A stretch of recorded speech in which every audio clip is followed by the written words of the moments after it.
လန်းကတော့ရွာကစေးကန်းလေးမှာပတ်စံရှာပြီးရီးစားဖြစ်သူကိုကောလိပ်ကျောင်းထားပေးခဲ့ပေမဲ့ကောင်လေးကဘွဲရပြီးအလုပ်ရတဲ့အခါမျိုးကဌာနမှုသမီးနဲ့ယူပြီးဖောက်ပြန်သွားတဲ့အတွက်တစ္ဆာဖောက်ခံရတဲ့မိန်းကလေးစုခန်းရဲ့အကြောင်းနဲ့နောက်ထပ်လှုပ်ဝက်ဆန်းကျဲတဲ့လူတစ်ယောက်နဲ့ဆုံတွေ့ပုံဇလန်းဖြစ်ပါတယ်။ဖက်ရလွယ်ကူအောင်အခန်းဆက်အလိုက်မြန်မာလိုအတိတ်ပဲပြန်ပေးထားပါတယ်ခင်ဗျာ။အခန်းတစ်ပတ်စကားပေါ်ကလူစိမ့်နဲ့ဆုံတွေ့ခြင်းကျမရဲ့စေးကန်းလေးကနေပတ်စံရှာပြီးကျမရေးစားကိုကောလိပ်ကျောင်းထားပေးခဲ့တာ။အခုတော့သူကျောင်းပြီးလို့ခါရမှာကျမတို့မင်္ဂလာဆောင်ဖို့အိမ်တစ်လုံးတောင်ဝယ်ပြီးပြီတဲ့။နောက်ဆုံးတော့ကျမလည်းသူ့နောက်ကိုလိုက်လာခဲ့ပြီ။ဟာတော်တော့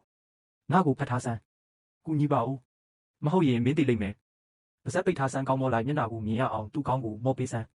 ကျမရေးစားကအဖျားကြီးပြီးရောင်းနေတာဒါကကူးဆက်တလားတောက်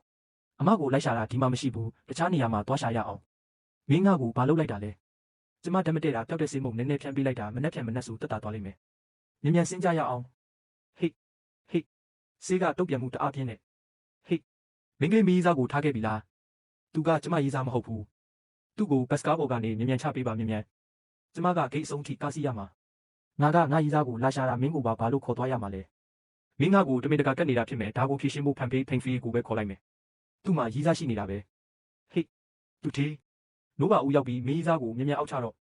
သူ့မှာရေးစားရှိပြီးသားဖြစ်နေတာနှမျောစရာပဲအခန်းနှစ်တစ္ဆာဖောက်ရေးစားဟောင်းနဲ့ထိတ်တိုက်တွေ့ချင်းဘာလဲဖန်ဖေးမောင်ဒီချိန်ကြီးဘယ်သူလာတာလဲငါဖန်ဖေးသူကမင်းကိုဘယ်လိုခေါ်လိုက်တာလဲဟာငါဇနီးရေဒါကစုခန်းလေလွန်ခဲ့တဲ့နှစ်ငယ်ကငါမိသားစုကပေးစားခဲ့တဲ့သူမှတ်မိလားနင်ကရွာကလာတဲ့ဖန်ဖေးရဲ့စစ်ဆက်ထားသူပေါ့ဟုတ်လားငါပြောပြမယ်ဟုတ်တယ်သူကအိမ်အောင်ကြပြီးငါကသူ့ဇနီးလျံဖန်ဖေးဝိုင်းဖန်ဖေးသူပြောတာတကယ်ပဲလားတကယ်ပဲစုငါအိမ်အောင်ကြသွားပြီဒါကြောင့်ငါ့ကိုနောက်ခါလာမရှုပ်ပါနဲ့တော့အိမ်ပြန်တော့ဘာလို့အိမ်ပြန်ရမှာလဲနင်ကရွာကကောင်မမို့လို့ငါ့ကိုလိန်ခဲ့တာပဲငါကတော့ချင်းစီတီချင်းဆဲရီမှာနာမည်ကြီးတဲ့စုံမင်းရဲ့စောင်းမင်းကြီးပဲနင်လို့ဆုံးဝတ်ဆောင်အကြောင်းကြားဖို့မှာပေါ့ငါအဖေကမစ္စတာစုံကုမ္ပဏီရဲ့ဒုတိယညွှန်ကြားရေးမှူးပဲဒါကအနှစ်20လောက်ရုန်းကန်ရမယ့်ဘဝကိုဖျက်လန်းနည်းနဲ့တက်လန်းနိုင်တဲ့အခွင့်အရေးပဲမင်းအဲ့ဒီလိုရိုင်းဆိုင်မပြောနဲ့ငါဘာမှဂတိမပေးခဲ့ဘူးချမ်းမင်းကိုငါသဘောကျတယ်ဒီနေ့လည်းချစ်တယ်မနေ့ပြန်လည်းချစ်တယ်နောက်တော့မင်းကိုငါလက်ထပ်မှာဘာလဲဖြန်းခနဲ့ရိုက်တန်ဒီပါရိုက်ချက်ကငါရဲ့ငယ်ရွယ်တဲ့တန်ရောစင်တွေကိုလှည့်စားခဲ့တဲ့နေ့ရဲ့အလိမ်ညာတွေအတွက်ပဲမိလိုက်ပါတော့ဖန်ဖေးရဲ့အဲ့ဒီစေးကန်းတေးလေးမှာငါတပြားချင်းစုပြီးနင့်ကိုလေးနှလုံးလုံးကောလိပ်ကျောင်းထားပေးခဲ့တာအလုပ်ရရင်ရာနဲ့ချီထောင်နဲ့ချီပြန်ပေးမယ်လို့နင်ပြောခဲ့ဘူးတဲ့အဲ့ဒါတွေကိုငါအလကားမတောင်းဘူးငါပတ်စံအရင်တိုင်းပဲပြန်ပေးဖို့တောင်းဆိုတယ်ဘာလို့ပြန်ပေးရမှာလဲညီးပါသားညီးလိုလားငါယောက်ျားကိုပေးခဲ့တာဘယ်သူမှမတိုက်တွန်းဘူးအခုမှပတ်စံလာတောင်းလို့မရဘူးရန်ဖန်ဖေးနင်ငါပတ်စံကိုပြန်မပေးရင်ငါအီလက်ထရောနစ်စက်ရုံထိသွားပြီးနင့်ရဲ့ကျေးဇူးကမ်းမှုတွေနဲ့တစ္ဆာဖောက်အကြောင်းတွေကိုလိုက်ပြောပြမယ်နင်ကလည်းအသက်ကြီးပြီးတစွတ်ထိုးနိုင်လို့နဲ့တကယ်လို့ဒီကိစ္စသာပြန်သွားရင်ငါတို့တိတ်ခါနဲ့အဖေပါနာမည်ပြတ်နိုင်တယ်ပေးလိုက်စမ်းပါ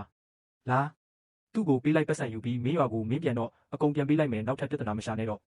သူလည်းပြဿနာမရှာရဲပါဘူးငါတို့ electronic စက်ရုံပိုင်ရှင်ကစုံမင်းစောင်းမင်းပဲသူကညီးဘွားကိုဒုက္ခရောက်အောင်လုပ်နိုင်တယ်သွားကြရအောင်ဟာနောက်မှငါပတ်စံရှာရင်မင်းအိမ်မှာပဲဇိမ်နဲ့နေုံပဲအဲ့ဒီအချိန်ကျရင်ရုံးခန်းထဲမှာထိုင်နေတဲ့လူကြီးလူကောင်းကအင်ရှင်မောက်ကိုစိတ်ဝင်စားနေတုံဖြစ်လိမ့်မယ်စုချန်ဟုတ်တယ်မလားနင်တို့တွေမုတ်လို့စားဖို့ပဲတွေးနေကြတာငါကတော့ဘယ်တော့မှမျက်စိလွှဲမှာမဟုတ်ဘူးအခန်း3လူစိမ့်နဲ့ပြန်လဲဆုံတွေ့ချင်းကျမရေးစားကတော့ရေးစားဟောင်းရဲ့ပြစ်ပယ်ခြင်းကိုခံလိုက်ရပြီမင်းတတိယလာပြီဆိုရင်ကားပေါ်ကဆင်းတော့ယောက်ျားလေးတစ်ယောက်ပဲမဟုတ်လားငါမင်းအတွက်10ယောက်လောက်ရှာပေးနိုင်တယ်မင်းဘာလို့သွေးတွေထွက်နေတာလဲမင်းမာနရှိသေးတာတော်သေးတာပေါ့တကယ်လို့မင်းသားမင်းရေးစားဟောင်းနဲ့ပတ်သက်နေအောင်မယ်ဆိုရင်ငါသွေးထွက်လွန်ပြီးတည်သွားနိုင်တယ်